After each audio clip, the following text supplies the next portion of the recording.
पण आमचं आता वय 70 आहे, त्यामुळे आम्ही ज्येष्ठ नागरिक आहोत. त्यामुळे एक एक पायरी आम्हाला जपून चालावी लागते आणि जे पायऱ्या केल्या आहेत त्यातील लोखंडाचा जो बार पट्टी आहे ती एकदम सगळी वर आहे.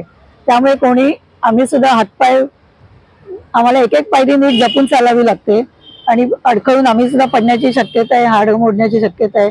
त्यामुळे जे प्रशासनाने हा पूल केलेला आहे पायऱ्या वगैरे तो नीट व्यवस्थित करावा आणि लहान मुलं सुद्धा आमच्या नाती आहेत त्या पटापट धावत येतील, त्या सुद्धा पडण्याची शक्यता आहे. त्यांना पण आम्ही जपणं तसं शक्य नाहीये लहान मुलांना.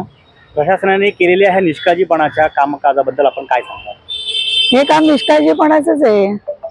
व्यवस्थित त्यांनी पायऱ्यावर स्लोप वगैरे असं केलं अजून काहीच नाही आणि चालू कसं काय केलं हे समजत नाहीये.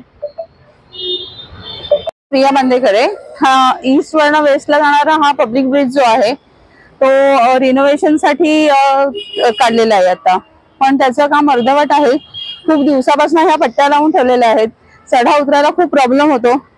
सिनियर सिटीजन तर चढूच शकत नाहीत. खूप प्रॉब्लेम होतोय त्याच्यामुळे. पावसामुळे पाणी साठलेलं आहे, कोण पडलं तर खूप मोठा प्रॉब्लेम होईल. प्रशासनाच्या अशा दुर्लक्षित कामाबद्दल आपण काय सांगाल?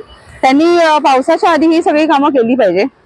त्याच्यासाठी पर्यायी दुसरे ऑप्शन्स ठेवले पाहिजे, नाहीतर हे सामान्य नागरिकांचा खूप प्रॉब्लेम होतो. त्याच्यामुळे त्यांनी लवकरात लवकर हे कम्प्लीट करायला पाहिजे.